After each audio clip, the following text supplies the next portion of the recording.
মেলাকে কেন্দ্র করে এখন পর্যন্ত কি প্রস্তুতি রয়েছে? মূলত একেবারে সাজুসাজুর আর প্রচুর বীর দর্শনার্থীদের মনে তো হচ্ছে যে মেলা অলরেডি স্টার্ট হয়েছে। আমার রমাবাড়ি থেকে এখানে আসতে প্রায় আধা ঘন্টার উপরে লেগে গেল, প্রচুর ট্রাফিক জ্যাম। আমি আসছিলাম আর এসে দেখলাম যে মন্দির চত্বর প্রচুর ভিড়। মনে হচ্ছে দেওয়ালিতে অলরেডি স্টার্ট হয়ে গেছে, 3 দিনের মেলা হলো, 4 দিনের অলরেডি হয়ে গেল।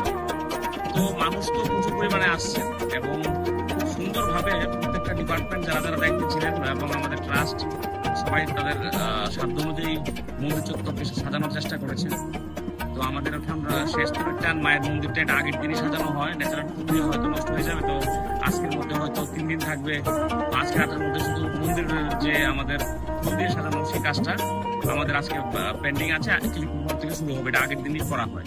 আর বাকি যে কাজগুলো ছিল মোটামুটি সব মোটামুটি শেষ, প্রায় 90% কাজ শেষ, 10% বাকি আছে। কালকে কয়টা নাগাদ উদ্বোধন হবে মেলা?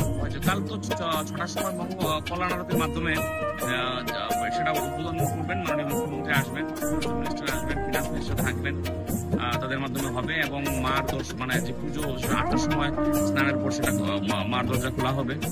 তো তার ফাঁকে আমাদের যে উদ্বোধন অনুষ্ঠান থাকে সেটা হবে। মেলা এখনো শুভ উদ্বোধন হয়নি, কিন্তু মন্দির চত্বরে প্রচুর দর্শনার্থীদের ভিড়। কিরকম ভিড় হতে পারে? আমার ধারণা গতবার প্রায় আমাদের 7 লক্ষ এসছে, এবার তার ডবলও হতে পারে আমার যত ধারণা। কারণ ট্রেনও দিয়ে দিয়েছে, আপনারা সকলে সুযোগ করেছেন যে এক্সট্রা ট্রেন এটা ক্যান্সেল হয়েছিল। তারপর আমরা আলোচনা করি সাথে সাথে সেটাকে দেওয়া হয়েছে। তো প্রচুর ভিড় আমরা আশা করি। আজকে যে ভিড় দেখছি এটা তো স্বাভাবিক, প্রচুর ভিড় হবে।